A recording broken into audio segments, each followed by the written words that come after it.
7 again, down. And up. Akalain mo, magpapatuyo ka lang, gaganda pa katawan mo. Contract. Again, down and up. Stay with it. Tighten your abs. Come on. Challenge them. Okay. So far, so good, ha? Bababa na natin. Go get your dumbbells. Kung wala kayo, okay lang. You can either use water bottles or soup cans. Kung wala, okay lang din. Remember, it's your workout. So kahit na ano, okay lang. Open stance. We go down again twice. And then as we go up, extend to the side. And then we pull. Look at the leg. Goes the other way. Twice. Ganun lang kadali. To the other side, same thing. You guys ready? Okay, come on. Positions. 6, 5, 6. We go down. And up. Down. To the side. Woo! 6, 7. Again. And down. Pinapahirapan na natin to by adding movements with our legs and our arms. Good. Yan.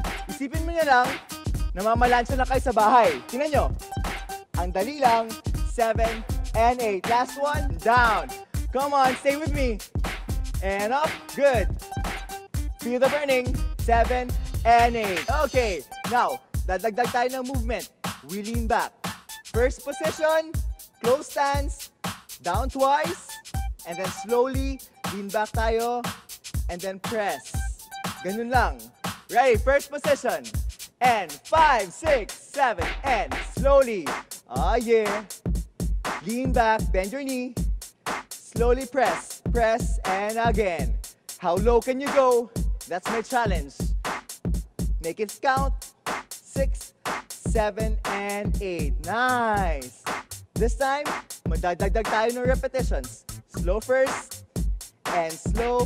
Faster tempo. And 6, 7, 8. Woo! Na-feel niyo yun? Oh yeah.